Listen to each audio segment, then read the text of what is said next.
कृष्णा, राधे राधे। आइए आज हम सुनते हैं अधिक मास के पंचरात्रि व्रत स्नान की पांचों कहानियां एक साथ।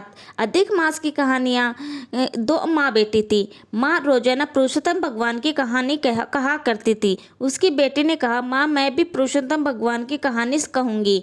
माँ ने कहा, बेटी तेरी कहानी ससुराल में कौन सुनेगा। उसने जिद की और पुरुषोत्तम भगवान की कहानी कहने लगी। उसकी शादी हुई, वह ससुराल गई तो वह सबसे कहती कि मेरी कहानी सुन लो। सभी कुछ ना कुछ बहाना बनाकर टाल देते, कोई कहानी नहीं सुनता था तो वह भूखी रहती। एक दिन पड़ोसन बोली, मैं तेरी कहानी सुनूंगी। वह आती, कहानी सुनती तो बहू खाना खा लेती। एक दिन ननद ने अपनी माँ से कहा, माँ भाभी पड़ोसन के कहने पर खाना खा लेती है और हम कहते हैं तो नहीं खाती। माँ ने कहा कि कल उस पड़ोसन को आने से मना कर देना। उसने कहा ठीक है, और लड़की ने पड़ोसन से मना किया तो पड़ोसन ने अपने पति से कहा कि उसकी बेटी आने से मना करती है। पति ने कहा कि जब उसकी माँ मना करे तब मत जाना।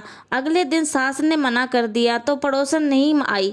अब बहू की कहानी कोई नहीं सुनता तो वह भूखी रहती। एक दिन ससुर जी ने पूछा कि बहू कैसी है तो सास ने कहा कि अच्छी है, काम काज तो कर लेती है मगर आती नहीं है, खाती नहीं है। ससुर जी ने कहा, बड़े घर की बेटी है, काम करने से थक जाती होगी, तुम इससे काम मत कराया करो। लेकिन वह फिर खाना नहीं खाती।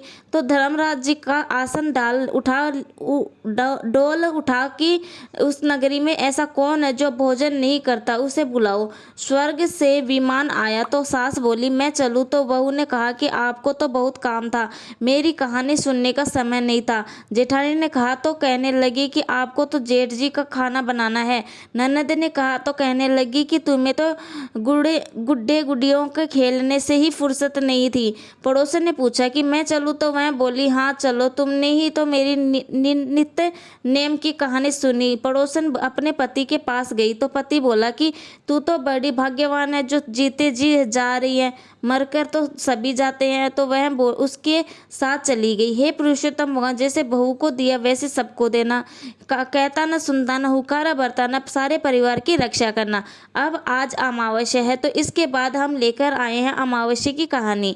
एक ब्राह्मण और एक ब्राह्मणी थी। वे दोनों भगवान के भक्त थे। घर में सब कुछ था पर उनके कोई संतान नहीं होने के कारण वे दुखी थे। एक दिन ब्राह्मण ने अपनी स्त्री से वन में तपस्या करने जाने के लिए कहा और भगवान पर भरोसा करके वन में चला गया। जंगल में जाकर तप करने लगा। बहुत वर्ष बीत गए। उसको वो वैराग्य हुआ कि अब अपना जीवन समाप्त कर दूंगा। इस प्रकार सोचकर वह पेड़ की डाली पर फांसी का फंदा लगाकर मरने को तैयार हो गया। अब अमावस्या प्रकट होकर बोली, देखो ब्राह्मण, तुम्हारे 7 जन्म में तो कोई संतान नहीं लिखी है, किंतु मैं तुम्हें 2 कन्या का वरदान देती हूँ। एक का नाम अमावस्या और दूसरे का नाम पूनम रख देना। तेरी स्त्री को कहना कि अमावस्या का व्रत या उपवास करे। उपवास के दिन एक कटोरी चावल भरकर उस दक्षिणा रखकर किसी मंदिर में रखना। ऐसा 1 साल तक करना। 1 कटोरी चावल सहित दान करते रहना। ब्राह्मण घर आया, अपनी पत्नी को बताया और अमावस्या के दिन ब्राह्मणी ने व्रत रखा। कुछ दिन बाद उसके 2 कन्या हुई। तब उसने एक का नाम अमावस्या और दूसरी का नाम पूनम रखा।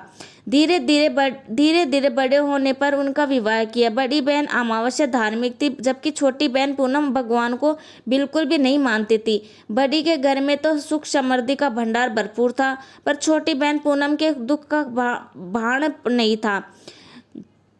जब बड़ी बहन अमावस्या को छोटी के बारे में सब मालूम हुआ कि उनकी बहन दुखी है, तब अमावस्या गाड़ी भरकर सामान लेकर गई और छोटी बहन को कहा, पूनम अमावस्या का व्रत तुम भी करो और पूजा करके उपवास करो, जिससे तुम्हारे घर में सुख समृद्धि का भंडार भरेगा।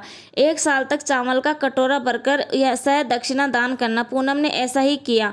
कुछ दिनों बाद उसके घर भी धन धान्य से संतान की वृद्धि होने लगी। इस प्रकार जो भी अमावस्या का व्रत आदि विधि पूर्वक करेगा उसके घर में सुख समृद्धि का भंडार और माँ अमावस्या पूर्ण करेगी। अगली कहानी हम सुनते हैं कीड़ी नगरा सींचने की कहानी। कीड़ी नगरा सींचने से और इसकी कहानी सुनने से घर में कभी कोई दुख या कष्ट नहीं होता है। और यदि आप कीड़ी नगरा कहानी का नियम लेकर उद्यापन करना चाहते हैं तो इसकी विधि भी हमने चैनल पर बताई हुई है।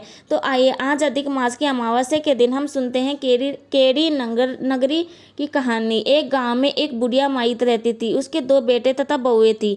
बुढ़िया माई भगवान श्री हरि विष्णु की परम भक्त थी। अपना जीवन दान धर्म पुण्य कार्य कामों में लगाती थी। लेकिन बुढ़िया माई कभी भी मंदिर और सत्संग में वह तीर्थ स्थानों पर नहीं जाती थी। एक बार गांव में भगवत कथा हो रही थी। बेटे ने कहा, माँ आप सारा दिन घर में रहती है, आप मंदिर में भगवत कथा सुनने क्यों नहीं जाती। बुढ़िया माई ने बेटे को मन रखने के लिए कह दिया कि आज जाऊंगी, परंतु नहीं गई। ऐसा करते करते 6 दिन निकल गए। बुढ़िया माई के बेटे ने कहा, माँ आज अंतिम दिन है, आज तो कथा सुनने आपको जाना ही पड़ेगा। लेकिन उस दिन भी घर का सारा काम करके बुढ़िया माई ने जाते जाते इतनी देर कर दी कि अंतिम दिन की भगवत कथा भी समाप्त हो गई। लेकिन उसने सोचा कि नहीं जाऊंगी तो बेटे फिर से बोलेंगे, तो मैं चली जाती हूँ, बेटे को बोल दूंगी कि गई थी। तभी भगवान श्री हरि विष्णु सन्यासी का रूप धारण करके बुढ़िया माई के पास आए और बोले, बुढ़िया माई तुम कहाँ जा रही हो। बुढ़िया ने कहा, मैं भगवत कथा सुनने जा रही हूँ। तब सन्यासी का रूपधारी भगवान श्री हरि विष्णु ने कहा, अब इतनी देर से क्यों जा रही हो, वहाँ तो अब कथा समाप्त हो गई है, अब वहाँ जाकर क्या करोगी। बुढ़िया माई ने कहा, अब घर से निकली हूँ तो जाकर ही आऊंगी। तब सन्यासी रूपधारी भगवान श्री हरि विष्णु ने कहा कि अब कथा समाप्त हो गई है, भक्त लोग भी अपने अपने घर चले गए, अब तुम कहाँ से क्या लाओगी। तो बुढ़िया माई बोली, कुछ नहीं तो मैं वहाँ से एक ईंट ही उठा लाऊंगी। तो सन्यासी रूपधारी भगवान श्री विष्णु बोले, तुम वहाँ से मिट्टी की ईंट लाओगे तो इसके बदले में तुम्हें एक सोने की ईंट दे देता हूँ। बुढ़िया माई ने वह ईंट ले ली और घर की तरफ चल पड़ी और विचार करने लगी कि यदि यह ईंट घर में लेकर जाऊंगी तो बेटे बहू झगड़ने लगेंगे, इसलिए घर के आंगन में बाहर ही बुढ़िया माई ने वह ईंट जमीन में गाड़ दी। लेकिन अब बुढ़िया माई खाती पीती सोती घर का काम करती, लेकिन उसका ध्यान हमेशा इस सोने की ईंट पर लगा रहता। बेटे बहू ने पूछा, माँ पूरे दिन घर के आंगन में क्या करती रहती है। बुढ़िया माई ने कहा, मैं आने जाने वालों को देखती रहती हूँ। एक दिन बुढ़िया माई मर गई। यमराज के दूत बुढ़िया माई को लेने आए। बुढ़िया माई को लेकर धर्मराज जी के पास पहुंचे और धर्मराज जी को सारी बात बता लाई और उसने कुतिया की योनि दे दी। अब बुढ़िया माई कुतिया बनकर भी उसी पेड़ के नीचे बैठी रहती। बुढ़िया माई की बहू ने कहा, इस कुतिया को यहाँ से भगाओ, नहीं तो यह बच्चों को काट जाएगी। इसके बेटे ने उसकी पीठ पर एक लकड़ी मारी और बुढ़िया माई मर गई। फिर उसे सर्प की योनि मिली तो वह फिर से वहीं बैठी रहती। आंगन में सर्प देखकर बेटे बहू ने फिर किसी को काट नहीं जाए इसी डर से मार दिया। फिर बुढ़िया माई मरकर धर्मराज जी के पास पहुंची। बुढ़िया माई कीड़ी का रूप धारण करके उस आंगन में कीड़ी नंगरा बनकर लिया। अब घर वाले भोजन भी नहीं बना रहे थे और मन ही मन विष्णु भगवान का स्मरण करने लगे। अब भगवान श्री हरि विष्णु सन्यासी का रूप धारण करके आए और बोले कि कुछ खाने को दे दो। तब घर वालों ने कहा कि महाराज हमारे घर में खाने को कुछ भी नहीं बनाया, क्योंकि हमारे घर में कीड़ी नंगरा हो गया है, आप ही कुछ उपाय बतलाइए। तब महाराज जी ने आंगन में खुदवाकर सोने की ईंट निकलवाई और दोनों बेटों को दे दी और कहा, तुम्हारी माँ के नाम से दान पुण्य करना, धर्मशाला बनवाना, स्कूल बनवाना, प्याऊ लगवाना, गौशाला में गाय के चारे की खाने की व्यवस्था करना। परंतु दोनों बेटे आपस में झगड़ने लगे कि तू दान कर। किसी ने बुढ़िया माई के नाम से कोई दान नहीं किया और कीड़ी नगरा वहां उसी स्वरूप में स्थापित रहा। कुछ दिन बाद सन्यासी वापस आए और बुढ़िया माई के बेटों ने भगवान स्वरूपधारी सन्यासी से कहा, हमारे घर की हालत वैसी की वैसी है, कीड़ी नगरा तो वैसा का वैसा ही है।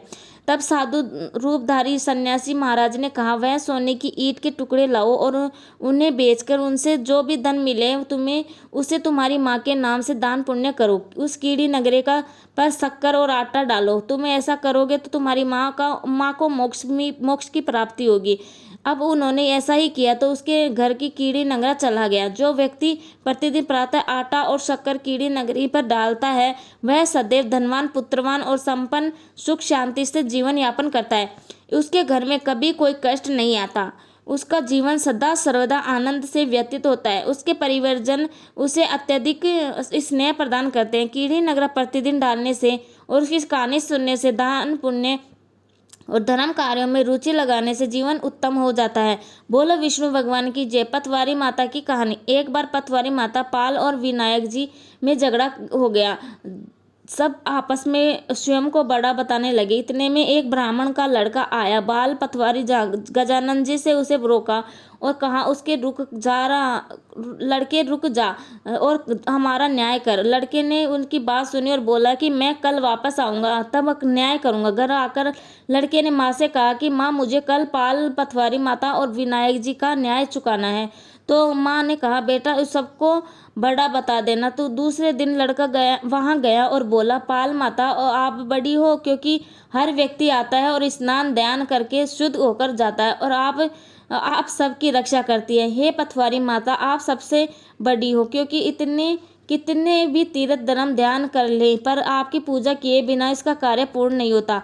आप जीवित को भी तारती है और मरने के बाद भी उद्धार करती है। पतवारी माता पद की धरनी, इसलिए आप बड़ी हो। अब विनायक जी से लड़का बोला, सबसे पहले शुभ काम में आपको ही मनाया जाता है। आपको ध्यान बिना कोई भी काम सिद्ध नहीं होता, इसीलिए आप बड़े हो। पाल माता, पतवारी माता और विनायक जी भगवान लड़के की चतुराई से प्रसन्न हो गए और बोले, लड़के तुमने तो हम सबको ही बड़ा कर दिया और उसको सुखी रखने का आशीर्वाद दिया और थोड़े से जौ के दाने और उसके अंगूठे में डाल दिए। लड़का सोचने लगा, यह तो घाटे का सौदा रहा। सारा दिन खराब कर न्याय किया और इतने से जो मिले उदास मन से घर आकर अंगूठा एक कोने में डाल दिया। माँ ने पूछा, बेटा न्याय करके क्या लाया है? तो लड़का बोला, माँ कोने में पड़ा जो देख ले। माँ ने अंगूठा उठाया तो उसमें से हीरे मोती बिखर आए गए। माँ ने नीचे देखा तो हीरे मोती का ढेर लगा है। हीरे मोती जगमगा रहे हैं। माँ ने बेटे को बुलाया और कहा, बेटा आज तो पाल माता, पतवारी और विनायक जी भगवान हम पर प्रसन्न हुए हैं। माँ बेटे दोनों बहुत ही खुश हुए। हे पुरुषोत्तम भगवान, जैसे पाल माता, पतवारी माता और विनायक जी ने लड़के को दिया, वैसे सबको देना। कहने वाले को, सुनने वाले को और उकारा भरने वालों को सुख समृद्धि धन्य धान्य देना। जय श्री राधे। विनायक जी की कहानी। एक छोटी सी लड़की थी। वह घर के बाहर चबूतरे पर बैठी थी और झूठे की भाई को खिला रही थी। झूठे से ही बिलोना बिलो रही थी। उधर से गणेश जी जा रहे थे। गणेश जी ने छोरी से पूछा कि तुम क्या कर रही हो? लड़की ने कहा कि मैं झूठे से भाई को खिला रही हूँ और झूठी बिलोना बिलो रही हूँ। गणेश जी को उस छोरी पर दया आ गई और बोले कि छोरी आंख बंद कर। उसने आंख बंद करी और गणेश जी ने सचमुच का भाई और बिलोना दे दिया। हे गणेश जी महाराज, आपने उस छोरी को भाई और बिलोना दिया, वैसा सबको देना। कहता न सुनता न हुकारा भरता न अपने सारे परिवार की रक्षा करना। बोलो विनायक जी महाराज की जय। जय श्री कृष्णा। राधे राधे। वीडियो पसंद आए तो लाइक, सब्सक्राइब एंड कमेंट जरूर करना। जय श्री कृष्णा।